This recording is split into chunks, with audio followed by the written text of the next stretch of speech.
ஒரு தேர்வில் 280 பேர் கலந்து கொண்டவர்களில் 252 பேர் தேர்ச்சி பெற்றனர் எனில் தேர்ச்சி பெறாதவர்களின் சதவீதம் என்ன அப்படின்னு கேட்டிருக்காங்க.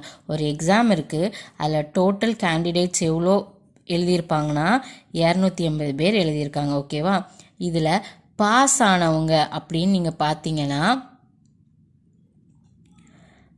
பாஸ்ன்னு பார்த்தீங்கன்னா 252 பேர். ஓகேவா, இப்போ நமக்கு என்ன கண்டுபிடிக்க சொல்லியிருக்காங்கன்னா ஃபெயில் பர்சன்ட் எவ்வளோ அப்படின்னு கண்டுபிடிக்க சொல்லியிருக்காங்க.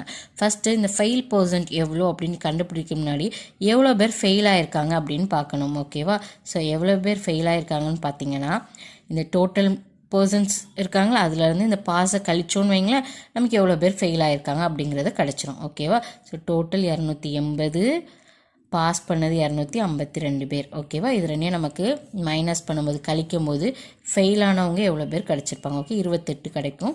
இந்த 28 பேர் தான் என்னது ஃபெயில் ஆனவங்க. இப்போது நம்ம என்ன பண்ண போகிறோம்னா ஃபெயில் பர்சன்ட் எவ்வளோன்னு பார்க்க போகிறோம். ஸோ ஃபெயில் பர்சன்ட் எவ்வளோன்னு கண்டுபிடிக்க ஃபெயில் எவ்வளோ பேர் ஆயிருக்காங்களோ அவங்க வேல்யூவை மேலே போடணும்.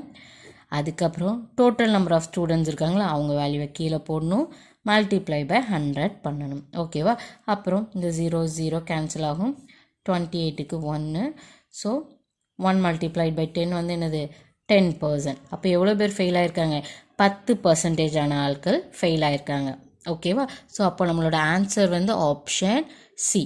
அண்ட் இதுலேயே இவங்க வந்து பாஸ் ஆனவங்க எவ்வளோ பர்சன்ட் அப்படின்னு கேட்டாங்கன்னு வைங்களேன், இந்த ஃபெயில் பர்சன்ட்டுக்கு மேலே ஃபெயில் ஆனவங்க வேல்யூ எழுதியிருக்கோமா, இதுக்கு பதிலாக பாஸ் ஆனவங்க வேல்யூ போட்டு கீழே டோட்டலால் டிவைட் பண்ணி மல்டிப்ளை பை 100 பண்ணால் நமக்கு பாஸ் பர்சன்ட் எவ்வளோன்னு கிடச்சிரும்.